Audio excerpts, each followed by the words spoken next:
The Battle of the Ancre was the final large British attack of the Battle of the Somme in 1916. After the Battle of Flers-Courcelette on the 22nd of September, the Anglo-French armies tried to press their advantage with several smaller attacks in quick succession, rather than pause to regroup and give the German armies time to recover. Subsequent writers gave discrete dates for the Anglo-French battles, but there were considerable overlaps and continuities of operations, until the weather and supply difficulties in mid-November ended the battle until the new year. It was fought by the Fifth Army under the command of Lieutenant General Hubert Gough, against the German First Army. The intent of the British attack was to fulfill complementary objectives. Political discontent in London would be muted by a big victory, as would doubts of British commitment by its allies. British loyalty to the Chantilly strategy of 1915 would be seen to be upheld, and the capture of Beaumont Hamel and Ancre would go some way to redeem the failure of the 1st of July and obtain ground on which the British would have a tactical advantage. The attack was the largest in the British sector since September and had a 7-day preliminary bombardment, which was twice as heavy as that of the 1st of July. Beaumont Hamel, St.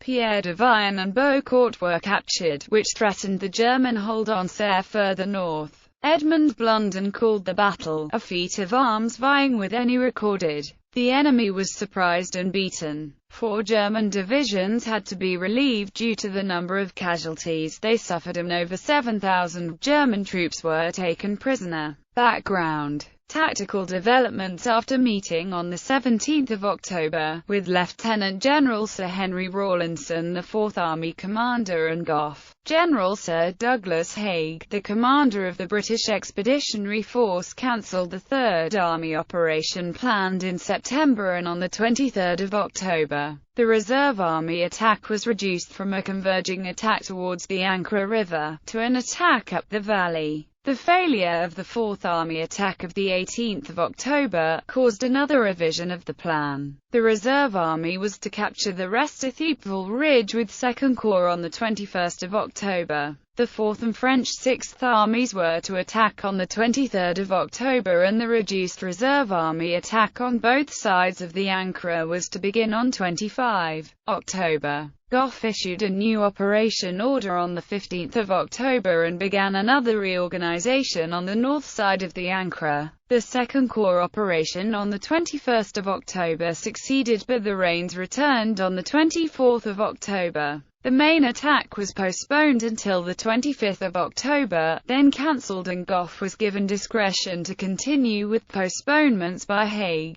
On the 27th of October, Gough set the 1st of November as the provisional date, postponed it again on the 29th of October to the 5th of November, and on the 3rd of November, Haig gave Gough the choice of cancelling the attack and resuming operations when the weather improved. On the 5th of November, Haig suggested a subsidiary attack, if the state of the ground justified the effort.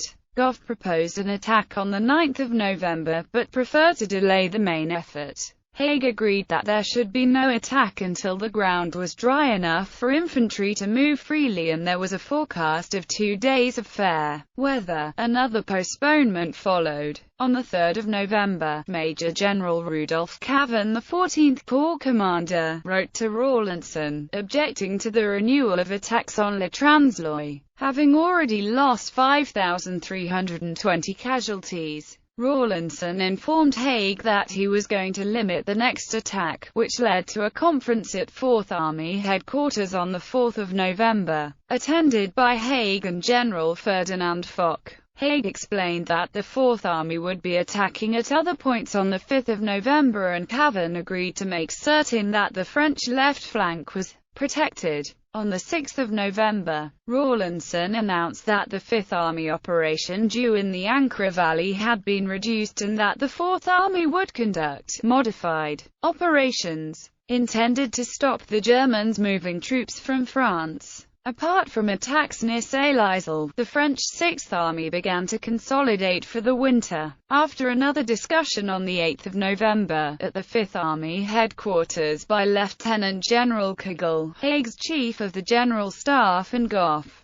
A meeting between Gough and the Corps commanders decided that the attack should begin on the 13th of November, if the weather stayed dry. Opinion among divisional and brigade commanders varied on the possibility of an attack and that it should go ahead or be cancelled rather than be postponed again. Patrols were sent out frequently to report on the state of the ground. On the 10th of November, Gough set the attack for 5:45 a.m. On the 13th of November, after studying the Fifth Army plans, Haig allowed the attack to go ahead, and Gough later arranged with the Corps commanders that operations towards Pys and Earls would begin if the attack on the 13th of November went well, but avoided detail due to the uncertain weather. On the 15th of November, Gough was visited again by Kegel to discuss the end of the offensive. By the morning of the 16th of November, Gough had heard that Munich and Frankfurt trenches were still held by the Germans and that casualties had been higher than hoped.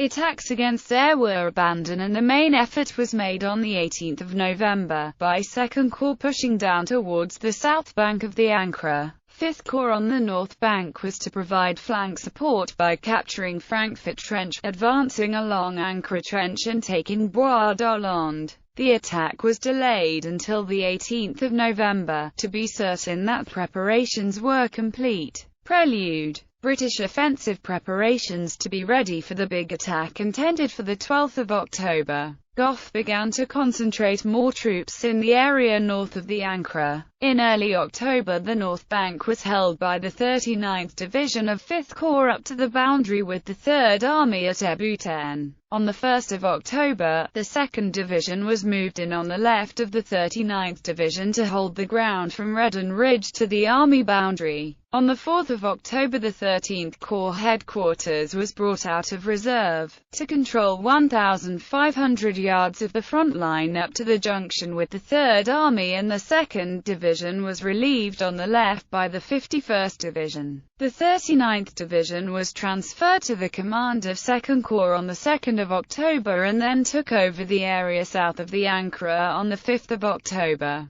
By extending its right boundary to relieve the 18th Division at Thiepval. By the 7th of October, 13th Corps had the 51st and 19th Divisions in line, and on the 8th of October, 5th Corps relieved the 2nd Division with the 3rd and 63rd Divisions. Gough issued instructions for the attack on the north bank from 4 to 12 October and arranged for the 1st and 3rd Cavalry Divisions to move close to the front line. The artillery of 5th Corps and 13th Corps steadily bombarded the German defences on the south bank where 2nd Corps operations against Stauffenriegel, and conducted a simulated offensive with artillery bombardments, wire cutting and smoke screens. The British front line north of the Ancre had been moved forward across no man's land, until the average width was less than 250 yards. It was intended to isolate the battlefield with artillery and bombard Pys, Earls,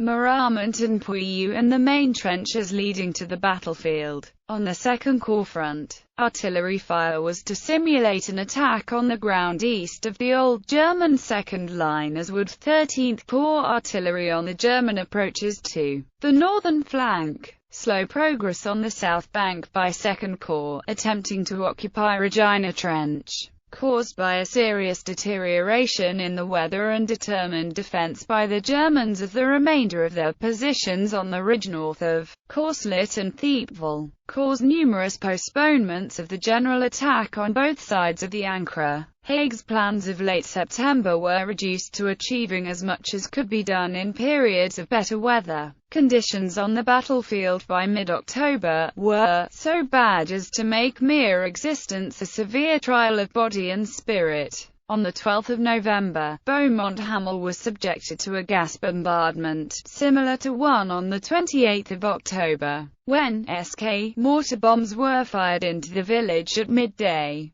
to wear out the German garrison's respirators, and then in the evening phosgene was fired by Leiben's projector to kill them. British plan of attack. Gough planned to attack on 13 November, with 5 divisions from 2nd and 5th Corps astride the Ancre River, which flowed between Thiepval and Beaumont-Hamel. Gough intended to reduce the head of the German salient between Thiepval and Serre, the main effort coming from 5th Corps with the 63rd, 51st, 2nd and 3rd Divisions, against positions north of the Ancre, which had not been seriously attacked since the 1st of July. It was hoped that the intervening 19 weeks of trench warfare had substantially reduced German fighting power. 3 objective lines were set. The first running from Beaucourt, stationed at Beaumont-Hamel Valley, eastern outskirts of Beaumont-Hamel, Redon Ridge west of Serre, requiring an advance of 800 yards over 3 German trench lines and 4 trench lines in places.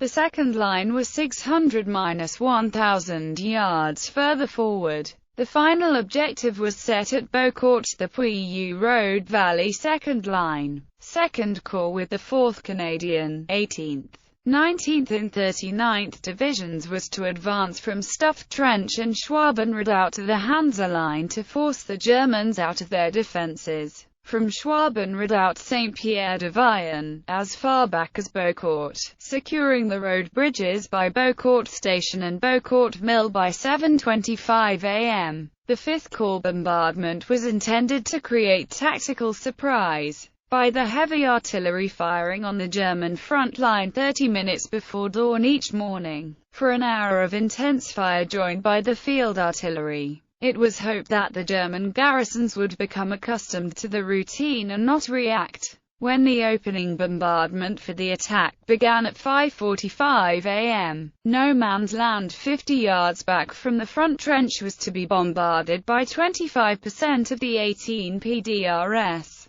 To cover the infantry as it advanced from the British line. After 6 minutes the bombardment would creep forward at 100 yards in 5 minutes, pausing on the reserve line of the German front trench system before moving on. The infantry had 56 minutes to reach the first objective and then move on after a pause of an hour. After 5 minutes of silence, a lifting bombardment beginning with intense fire would signal the infantry to begin their advance. The attack by the 63rd Division on Beaucourt was to begin 200 minutes after 0, preceded by a bombardment from all available artillery. A few tanks were available and the bombardment was twice the weight of that before the 1st of July. A machine gun barrage was to be laid on the German machine guns dug in along the ridge behind Beaumont-Hamel. Air reconnaissance reports late in the afternoon of the 17th of November indicated that the Germans had abandoned Pouilly Trench and the Grand Court line south of the river. Gough ordered both corps commanders to send patrols and occupy the trenches if possible. New orders were issued, extending the objectives for the attack planned for the 18th of November.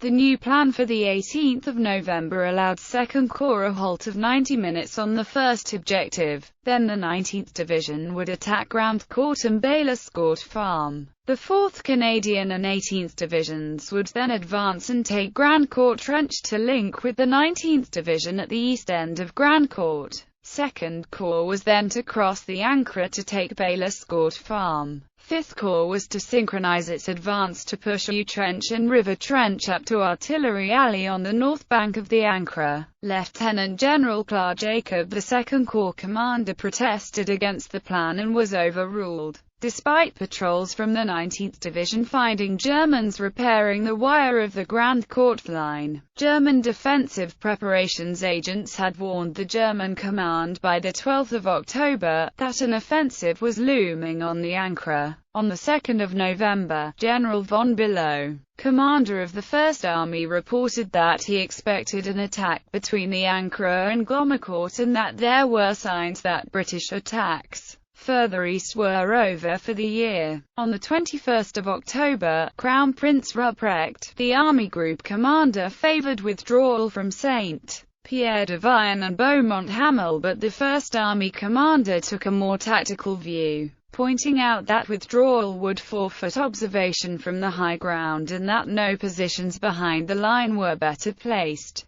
The 12th Division was brought in between the 38th Division at Beaucourt and the 52nd Division at Serre on the 22nd of October. The French attack at Verdun on the 24th of October dislocated reliefs on the Somme, but British pressure forced the replacement of the 7 divisions from Le Transloy to the Ancre from the 24th of October 10 November. Then the relief of one of the replacement divisions. After the German recapture of La Maisonnette on the 29th of October, counterattacks against the French at Sailly-Saint-Lizel and elsewhere were cancelled. Yet there were no reinforcements for the 12th Division in the Ancre sector. A fresh regiment of the 12th Division took over at Beaumont-Hamel 26-27 October despite being under strength, its companies only having 80 to 90 men. By the 10th of November it had another 175 casualties. Constant shelling in wet weather exhausted the German troops and cut off the flow of supplies until the 11th of November, when the British shellfire eased. On the 6th of November, below and Lossberg, the First Army Chief of Staff, concluded that the Ancre salient was too dangerous due to artillery fire from the flank and rear, and below contemplated a withdrawal to Les Bafs. The rain stopped on the night of 11/12 November and a full moon illuminated the landscape. Towards dawn a mist developed which reduced observation to nil.